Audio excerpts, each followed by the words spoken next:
Oh, hello there. Have you met the Tesla supercharger again? And if a device rep tries to tell you, oh, we're so much better than Pharma because we're not farmers, that's bull. They basically told me, listen, we do not want reps coming in anymore. I definitely say it has a time and a place, but it does not have a time and place in medical devices pharma. Probably at this point, 75% of you wouldn't even think to ask, well, by chance, can I speak with one of the nurses real quick? And while they have some decent information, don't get me wrong, I think Grant is basically a scam artist. I asked you guys what you wanted, and the overwhelming majority of you guys were saying day in the life.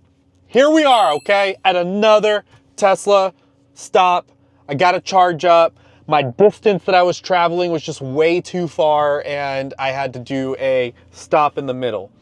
And I'm going to go back and answer a question that I asked a little bit earlier, but I'll answer it a little bit later because as you guys were requesting more content, I was already recording some stuff. I just hadn't had time to basically edit it. So this is going to be a plethora of multiple days of day in the life. So it's a little bit longer so that you guys can enjoy a little bit more of what the day looks like. But while I'm at the charger, basically I stopped, grabbed me some snacks. So I've got some honey roasted pistachios.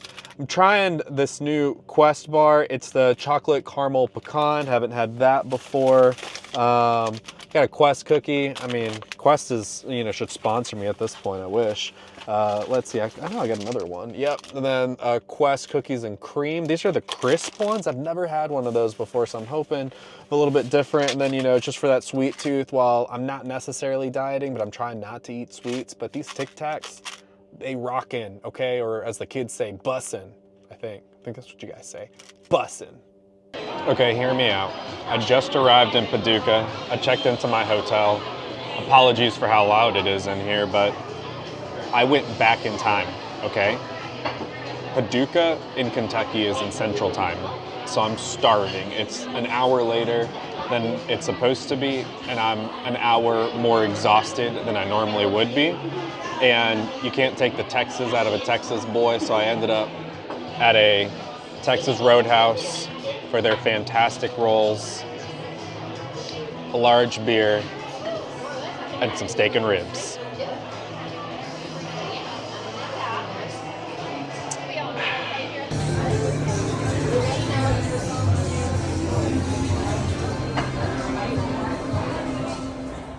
All right, fam, I am quite mother effing stuffed. I got the 6-ounce filet with the half rack of ribs. Boy, was feeling it because like I said, I was starving. It was way past my dinner time. It's essentially way past my bedtime at this point, but I still got some pre-call planning to do because it's not like I can pre-call plan while I'm sitting and driving for 4 hours. So I'm going to take care of that here in a little bit once I get back to the room. But I alluded to something a little bit earlier, and I want to essentially, I guess, give you guys the answer. But I charged up a little bit more because I know I got an early morning breakfast and then a meeting after that, and I didn't want to have to deal with charging. But I'm already down to 42. So I've decided at this point that I am going to go with the RAV4, okay? There's a 2024 RAV4 hybrid. I don't even care. It is my work vehicle, but I will just say that if your territory is larger than 150 miles from corner to corner, a Tesla is just not worth it, okay? I learned that, and I'm glad that I only had to do a short stint with this. I was thinking, oh man, what if I get this car and I'm stuck with it until it hits 60K miles? And I was ready to take on that challenge, but I am happily accepting the fact that that challenge is gonna end very, very soon because, like I said, it's just not good when it comes to actually working your territory and having to stop to charge for 45 minutes. I get that it allowed me to do a little bit of pre-call planning and stuff during those moments, but I can definitely schedule myself just a lot better than actually wasting, like I said, about an hour sitting somewhere charging. So take that for what it is. To all you other people out there that possibly have a Tesla and you absolutely love your life right now, when you're working in outside sales and your territory spans larger than 4 hours, it's definitely not worth it. One of my counterparts today was telling me that's my life, and he's on his second go around of a Tesla. So that means he drove one to 60,000+ miles and decided he loved it so much that he was gonna do it again, and I just can't. I can't. So I'm sorry to everybody out there that probably wished that I was keeping this car, but it ain't like it's my car. It's just my work car, okay? Okay, I'm driving back to the hotel right now, and I saw a Mercedes that's driving behind me, and the emblem in the front is lit up, and it looks like a Christmas ornament, but that's what the new Mercedes emblems look like. I don't think I'm a fan. And I'm not just hating because my car doesn't have it. I just personally don't think that I want that, especially now that I just saw it on the car. And when you guys travel, does this seem to happen to you all the time as well?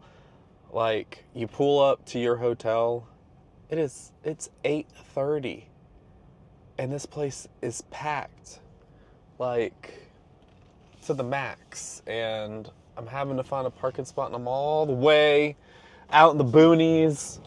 Somebody's probably gonna try to take me because I'm driving a Tesla, so they probably think I'm rich. It's not even my car, so that's another reason, you know, at least when I'm driving around in my RAV, nobody's gonna question me. Nobody's gonna go, oh man, that guy right there, he's got money. No, they're just gonna leave me alone, okay? I don't even know anymore.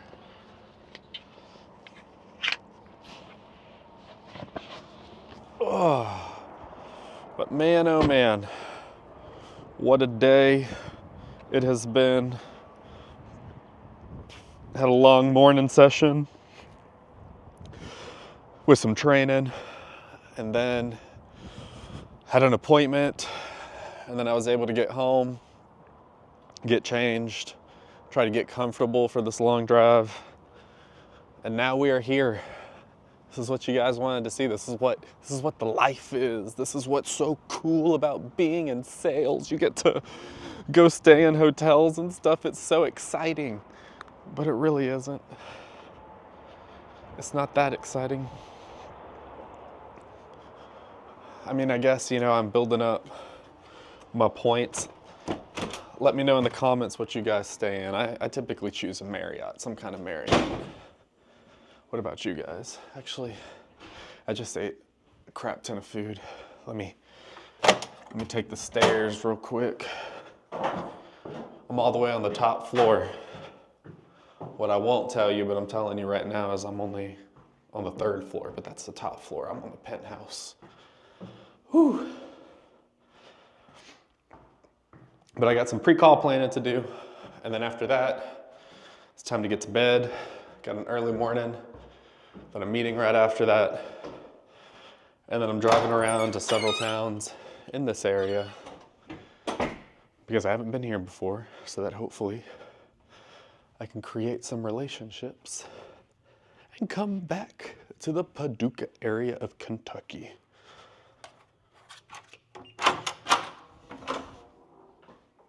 You guys want a room tour? Good morning, everybody. It is time to pivot! Pivot! If you guys know that reference, let me know.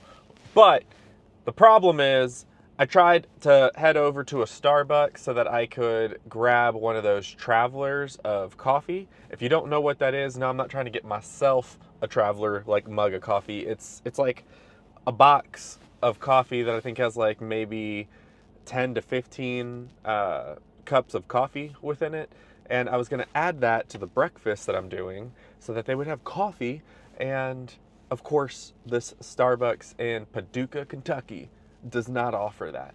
So I have to pivot what I had intentionally thought, and now I am heading over to a Kroger. For you guys that don't know what that is a grocery store.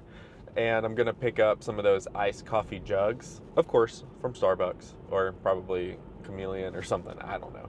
But I'm gonna go grab a couple of those and a couple of creamers and bring those because my intentions for coffee just did not pan out. And on top of that, whenever I ordered the breakfast from Chick-fil-A, they also didn't offer one of those coffee things. So I don't know what's going on in this area. I swear I've ordered those before and didn't have any problems. So now I'm just gonna go take care of this. It ain't no thing but a chicken wing. You just gotta do what you gotta do because that's how life goes, and I ain't worried about it. They're gonna be happy. It's not a big office. Never met anybody there before, but we're all just gonna be excited and have some coffee together, smile at one another, and learn about metastatic breast cancer. Standing on the stage, got the whole place rocking. It's popping, no stopping. Standing on the stage, got the whole place watching. Vacation, hotel hopping. I'm a big deal, I'm a big deal. So I'm stretching out my legs because I gotta wait for like an hour for my car to charge. I'll take care of a couple of administrative tasks here in a couple of minutes after I get some stretching in. My back is killing me for whatever reason. Maybe it's the fact that I was in the car for like 5-6 hours yesterday. But this is why I was telling you guys I am going to get rid of the Tesla.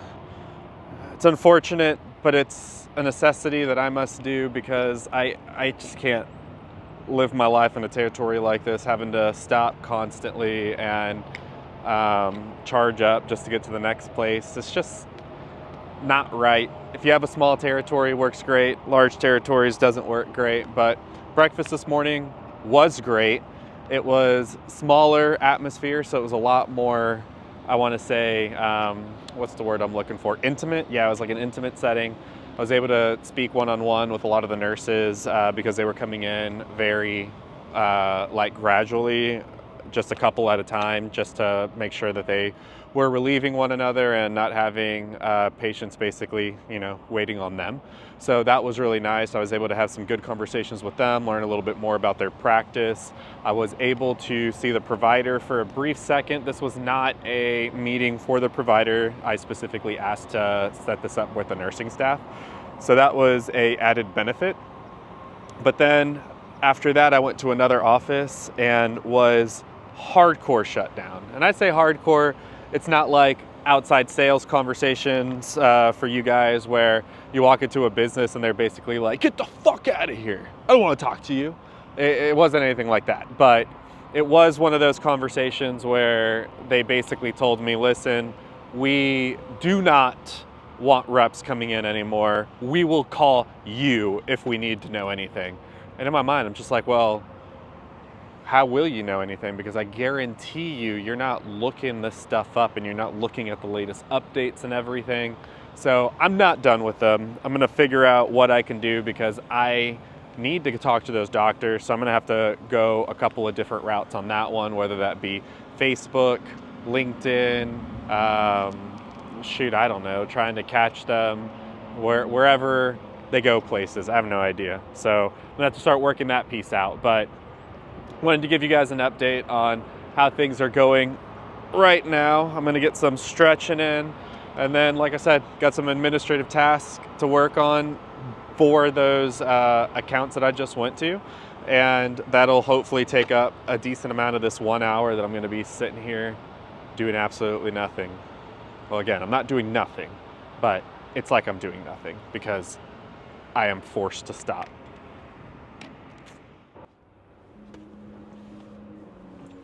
So I just got approached by, let's see if I can see him, that gentleman walking right over there. Ooh, little old man. I'm honestly surprised that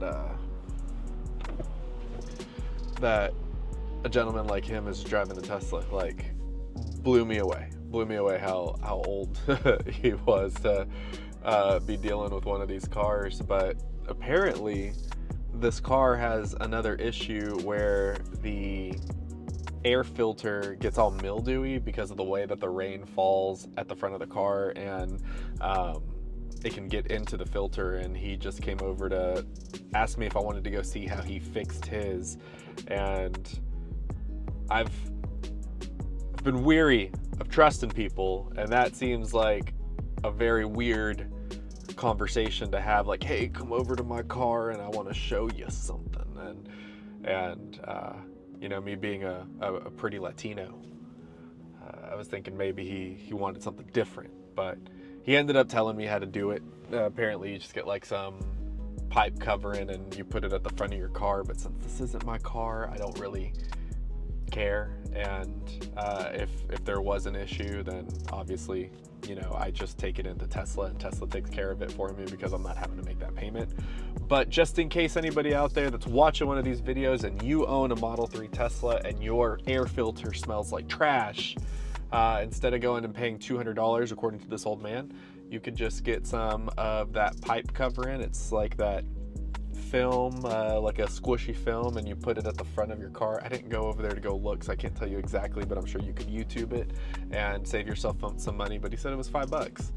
Then a family shows up in a Model Y with a hitch, and he starts having a conversation with me about a hitch. Like, I'm just over here trying to do some work, man. Like, I didn't need to roll my window down and have this random conversation. But that's what I'm telling you guys. Like, is this part of the life, and this is a hot happening spot. Like, we got another Tesla pulling up right now, and I'm in the middle of nowhere. I don't even know where I am for all these Teslas to be pulling up. I'm honestly surprised. I was talking to my wife about this, saying, like, I'm surprised that there's a charging station out here in the middle of nowhere, and sure enough, there's people showing up left and right all around me. But either, I guess, you enjoy this part of the life and the random conversations that you have with someone at a parked Tesla charging station, or you can pull into a gas station and be out in about 5 or 10 minutes, depending if you need to run inside. I guess I'm complaining a lot, and I'm sorry about that, but I was hoping for a much better experience with the Tesla. And it's unfortunate because I have the long range model. So even with the long range model, I'm still having to charge as frequently as I need to. But luckily I've only got about, I think, like 20 or so more minutes to go, and then I can get out of this place. And this lady looks like she's about to hit the back of her car. Good thing that they put a curb there, because she's on top of the curb. And she's also an old lady. Man, I'm getting surprised by the senior citizens of this area. You guys have completely surprised me with your capabilities of driving these very modern vehicles. Power to you. Saluted. All right, so we've arrived to our next destination, and I've never been here once again. So time to go in, feel the place out, see how many people I can talk to before I get kicked out, and start building up my profile for this facility. Let's go.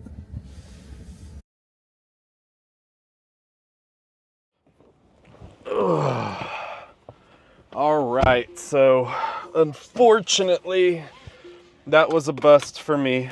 Had to wait a little bit, like 20 or so minutes, because they were out on lunch. So good to know. Made a note on that they are shut down from 12 to 1. And then on top of that, I want to say probably 50% of you guys, if you walked into this system, and there are plenty of other systems out there like this. I'm talking about health systems where they have multiple towers, different buildings. You go in on one side because that's where your information's telling you to go, and it's a completely different building. I guarantee that at least 50% of you guys would walk out and just get back in the car and go to the next place and call it a check win, that you tried. You didn't really find where the office was, but you're going to call it a win anyway and go on to the next and pretend like you did your job. I definitely got my steps in today. I was completely lost in this place. The signs, they're doing a lot of reconstruction, so the signs were not accurate. The online said 3rd floor. I go there, and first off, you can't even get to the third floor, so I had to shoot the elevator to the fourth floor. Don't know why. Third floor was just not the button wasn't working. Then I find out that the third floor is now the pediatric area, so yeah, my oncologists are definitely not there. So they tell me to go to this other wing. So to get to another wing, you got to go down an elevator, go into another wing, go up another elevator, cross a breezeway, then go down and it's a maze. So that's why I'm saying I guarantee you, minimum 50% of you guys that are in this industry will not continue to walk around trying to find where you need to go. You will just call it quits and say, I'll try again next time. And I did not do that. Made sure to get all my steps in. I finally found the place. Then, lo and behold, I still had to wait 20 minutes because they were on lunch. And at first, I was the only person in the waiting room. Then patient after patient starts coming in. So I'm thinking to myself, okay, I don't want to be basically trying to get in line while the patients are in line. So I got to figure out my maneuver. I saw a window. I took it. And I got in front of the receptionist, had a conversation with her. And when I say shot down, I mean, because they are in construction, they are not even doing appointments right now with reps. And I did get the email contact for the pharmacist that does all of the scheduling for that. But the problem with that is it's the pharmacist. It's not who I actually need to talk to. They play a major role in this because a lot of times they are the ones that are managing the patient and dealing with some of the adverse reactions that the patient might have. And the providers were unavailable, nurses unavailable. Again, probably at this point, 75% of you wouldn't even think to ask, well, by chance, can I speak with one of the nurses real quick, just about my product? I did that, again, shot down. So that's part of the job. You're going to get shot down left and right. It's just knowing that you need to have the capability of perseverance, getting in there, going through the motions, and still asking questions until essentially you get kicked out. By that point, I had already asked this receptionist several different questions, asked when she anticipated the build would be done, when the providers would possibly be available for a breakfast, a lunch, or a snack. Again, getting shot over to the pharmacist, and that's who's going to be taking care of it. Then on top of that, asking them if a nurse was available. No nurse is available. Okay, my last shot here, I'm like, okay, I know a lot of times there can be issues with access. Any chance that I can speak with your access manager or patient services? And at that point, she was like, listen, we just reopened from lunch. I can already see that we're gonna be falling behind. So I'm gonna ask you to just email the pharmacist and try to schedule an appointment that way. And that's all I got. So you win some, you lose some. That was a struggle of a fight. I guarantee you guys, again, at this point now, with as many questions as I ask, I'm gonna go up to probably about 85% of you guys won't go that far. You will just say hi to the receptionist, drop off your little brochure and say, I'll be in contact for a lunch or a snack, thank you, and then walk out. And that's just not going to cut it. The pharma world is just not that life anymore. And I guess some people can get away with it, but that's not what I'm trying to do. And again, I'm focused on the patient. I know what my product can do. I know how fantastic it is, and I got to do what I can to make sure that the providers know what it is. Because when I look at my data, I think they've only prescribed one time, and this is a brand new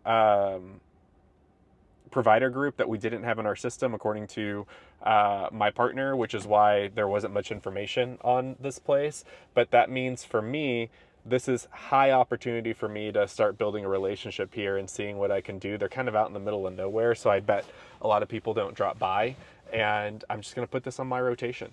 So just wanted to give you guys a quick rundown on how that went. It's not all rainbows and sunshine. Sometimes you get shot down and you get told to leave. So hopefully I did not ruin an impression with the receptionist. I was very cordial, very friendly. I just had questions and just made sure that she was aware that I'm new, which is why I was asking all those questions.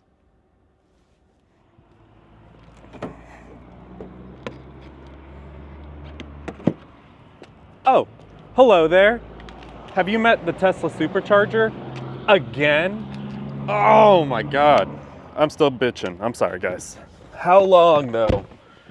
How long do I need to be here? At least this time I think it's only about 15 or so minutes, just so that I can make it home.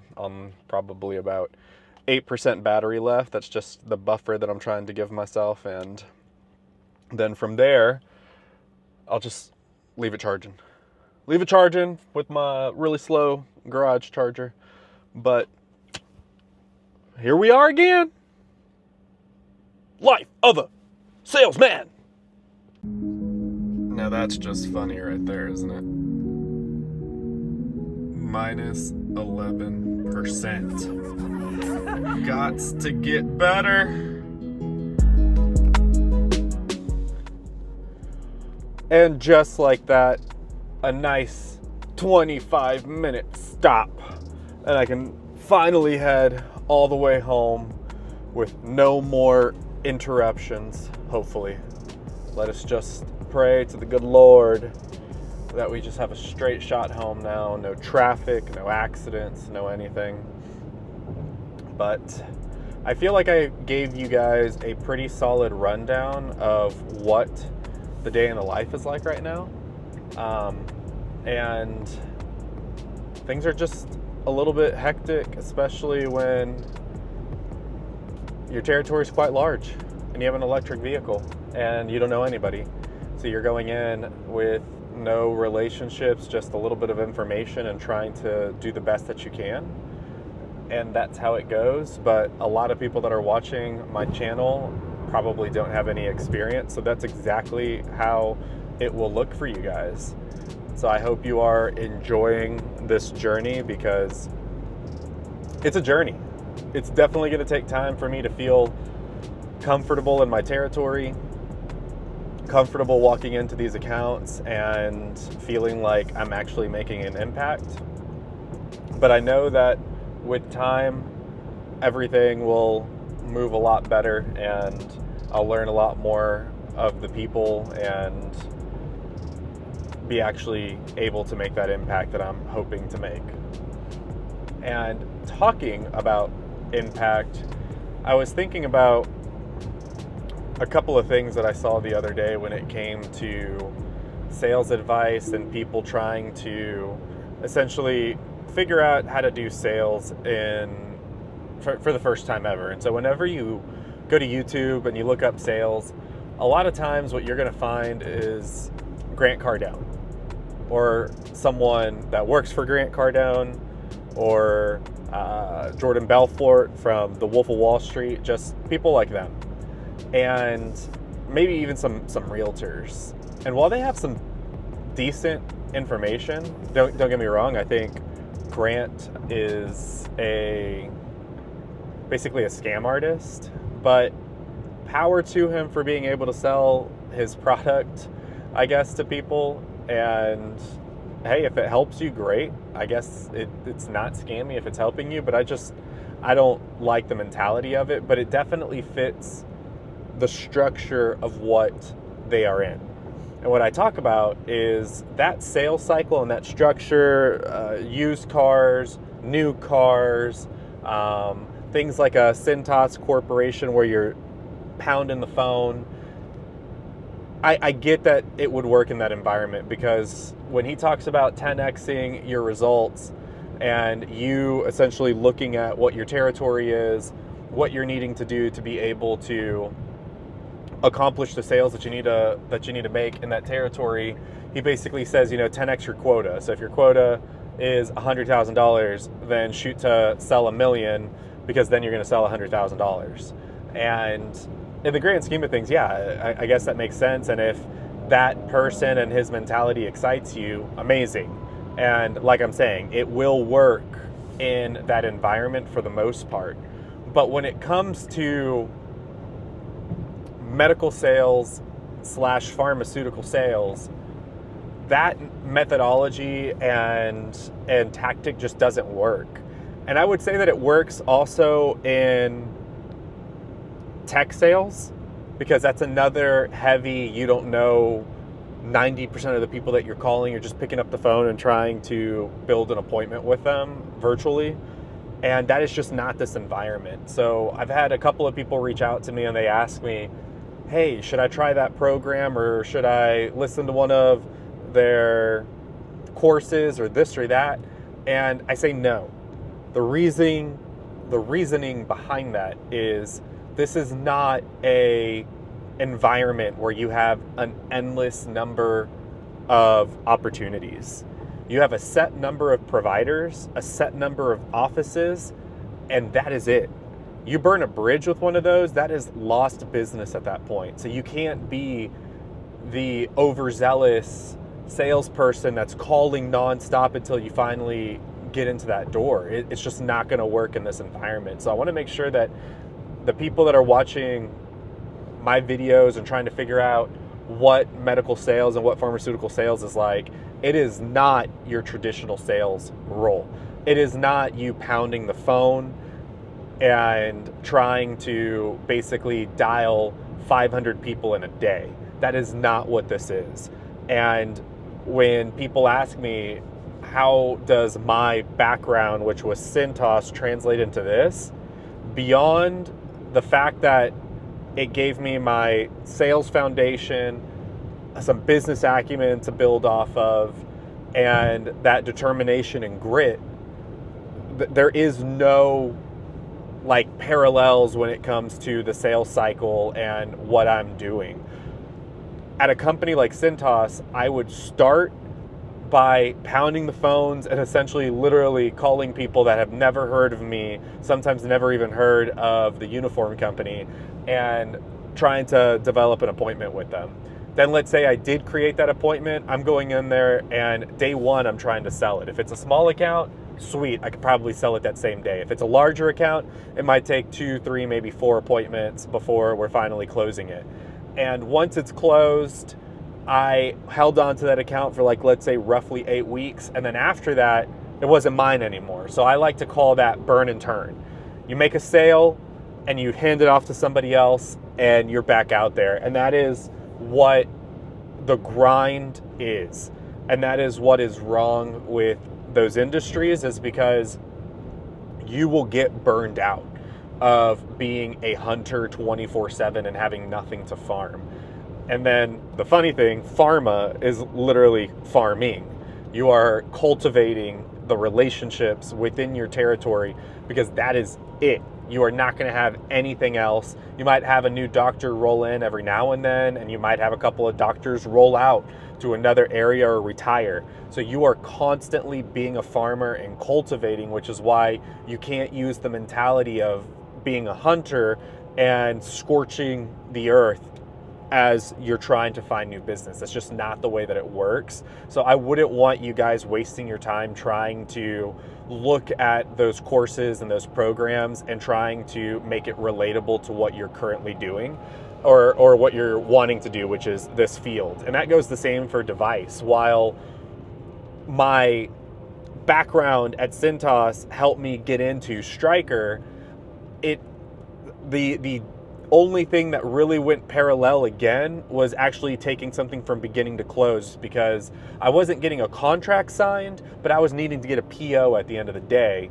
And when it came to burning and turning, I wasn't burning and turning accounts, but I was going out there and again calling on all of the customers in my area and trying to find any new possibility of getting patients referred to my doctors. So again, it has nothing to do with burning and turning. It's all about, again, cultivating and farming the business that you have.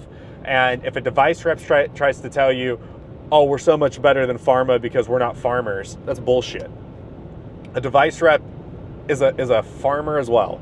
They are cultivating the relationship that they have, trying to grow the relationship that they have, and then going out there and planting some seeds with the doctors that they're currently not working with, just like a pharma rep is doing. So they definitely have a lot more parallels in this environment than in a different sales role like tech or, like I said, industrial outside sales into coming into this. very different, which is why it's difficult for a lot of people to make that transition, but it's not impossible. So I wanted to give you guys that little bit of tidbit of information, because I'm seeing at the beginning of the year a lot of people that reach out to me when they're looking for advice and trying to figure out what they need to do and, you know, who they need to be following and mimicking. It is definitely not your tech guys and your just outside salespeople and your realtors. That's not how it goes. Maybe a little bit you could use on the realtor side, and what I would say from that is your follow-up. The best realtors out there, they are following up nonstop. I'll make a video on one of the guys that I used to listen to whenever I was just trying to get some sales advice and just get better at my craft. And again, you have to just kind of twist and manipulate whatever you hear to make it work in your environment. A guy that I really liked listening to for a while was Brian Burns. If you've never heard of him, he's on LinkedIn. He's constantly putting out some great information when it comes to sales. But it was so difficult for me to try and correlate what he was saying and the people that he was interviewing to fit in my business as a device rep and then as a pharma rep, because a lot of what he talks about is what real sales is. Contracting, building your funnel, figuring out how you're going to basically sell everything that you need to sell in your quota. Whereas in device and in pharma, you do have quotas, but you going out there and trying to develop a funnel of multiple different doctors and opportunities, it just doesn't correlate the same as if you were in tech sales and finding 100 different businesses that all have 100 employees that could all benefit from like a certain product. And let's say you have $1 million that you need to sell, so you give yourself $100,000 accounts, so you have $10 million of potential business that you can sell. That's just not how pharma and medical device works. You can look at device a little bit differently because there is a different number associated to it compared to in pharma. It is just a number of scripts that are being placed, but I can't go around and look at all of my oncologists and say every single one of them is going to give me 10 scripts. This is what my quota is, and this is how I'm going to hit my quota. It just doesn't work that way. And it really depends to what disease state you are in. If you're in rare disease and 3 patients a month is your quota, I mean, good luck trying to say, I'm going to find a doctor that has 10 patients. You're just not going to find it. You might find one, but then what happens with other areas of your territory? It's that 80-20 rule. That particular doctor might have 80% of your business, and then everybody else is struggling to even find one patient for you. And like I said before, the times have changed, and it's not about you walking into a doctor's office and ending your discussion with the traditional close of, can you guarantee me your next patient? Like, that shit just isn't accurate anymore. You're really selling based off of their way of practicing medicine and trying to understand their methodology as to why they do the things that they do. And if your product fits within that methodology, great. They're not having to really flex any kind of muscles to start using your product. But if your product is way different than the methodology that they're already using, then at that point, now you really have your work cut out for you, because you're really twisting and making them change their mindset and the way that they've been practicing for many years. And that is what I want to say, probably one of the best feelings that you can get in my field, is when you have that one doctor that is just stuck to their ways, and you keep continuously, even though they tell you that they're not going to change, and you keep having these discussions with them. You start building some champions in their office. The nurses are advocating for you. At that point, because you have nurse advocates, they're possibly even telling patients about your product and this and that. And then eventually that doctor has to make that mental mind shift to start using your product because they have patients that are requesting your product. And that is just so satisfying. And that is what I want to say sales is when it comes to the pharma side. That is what sales is when it comes to the device side. It is you trying to develop that relationship with that doctor. Let's say that they give you a small case that it's just hundreds of bucks that is not moving the needle for you. You are still going to make sure to cover every one of that doctor's couple $100 cases because you're trying to build that relationship. You're asking them questions while you're in the OR with them, and you're trying to understand their methodology of how they pick the types of products that they're going to use for their cases. And then you start picking their brain about other cases while you're having conversation with them within the same case that you're in. So you're making them start thinking about something else, because most likely if your case is just a couple $100, it's a very simple procedure. You didn't even need to be there, but you're there because you're trying to build a relationship and become an asset for them. And by having those discussions, then sometimes you can start developing a rapport with them to where you can ask, next time that you see this type of patient, now that we talked about this product, do you think that you can give our product a shot? And more times than not, they're going to say, yeah, sure. And let's say it's a Me Too product compared to your competitor. At that point, they might only use your product one time in the month, maybe one time a quarter, or maybe just that one time because they were just doing you a solid. You got to figure out what it is that you have to do to change that shift in them to quit being loyal to that other product. And when you think about what your challenge is, that's a astronomical challenge, because as a physician, as a surgeon, and you are someone that falls in love with your product because you've seen the benefit of it. You see that it does what it needs to do. And for them to switch to your product, even though it might be a very close Me Too product, they don't know what the long-term ramifications of that shift is going to be yet, which is why they might only give you one a quarter or something like that, because they want to get that patient to come back. They want to see how that surgery helped that patient. Did they have a better recovery than before, and different things like that? And then it's those things that you need to follow up on as a device rep.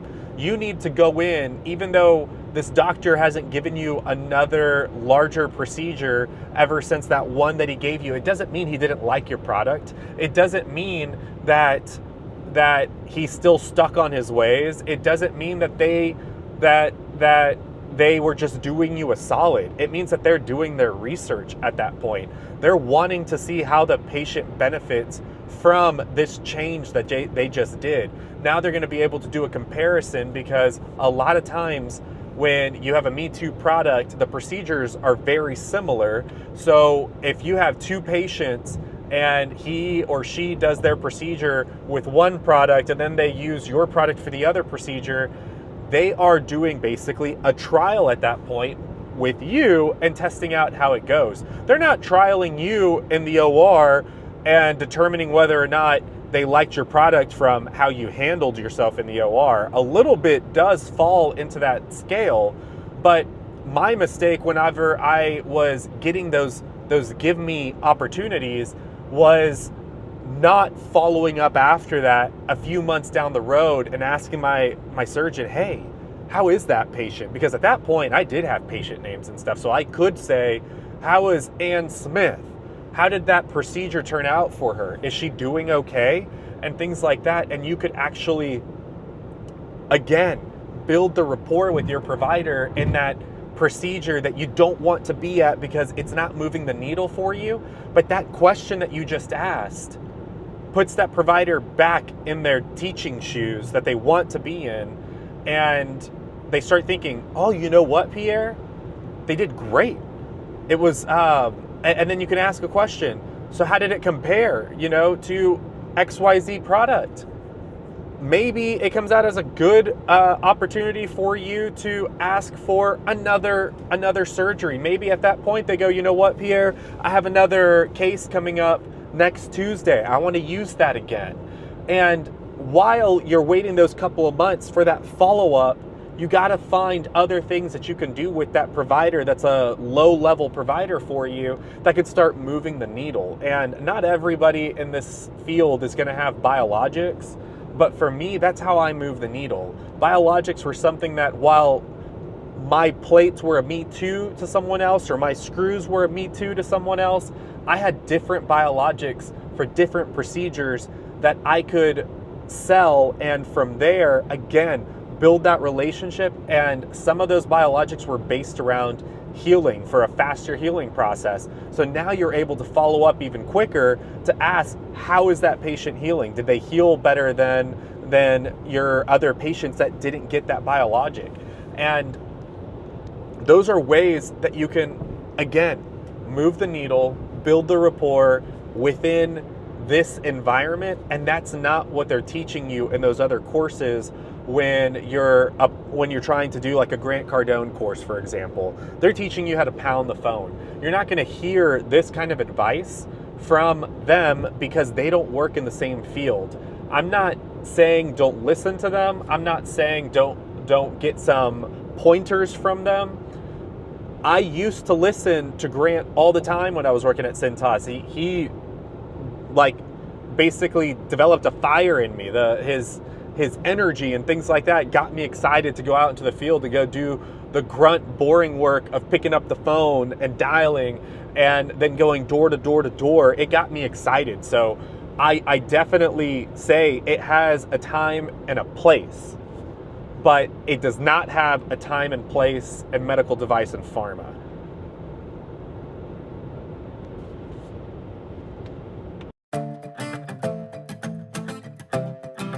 All right, I had to get the lights turned on for you guys, but here is that nice little room tour. We got ourselves a nice little sink coming in. Woo! Shower is okay. It's a courtyard, but still, like I said, I stay in the Marriotts, and then we got ourselves, wait for it, this room though,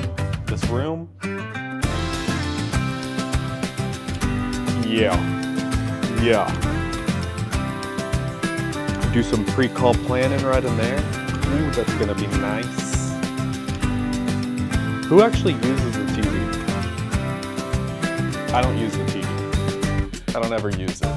If I'm gonna watch something, I just pull up my iPad, throw on HBO, call it good. That's it for you guys. That is it for, I guess, the room tour and everything. I will finish the video tomorrow. Until mañana.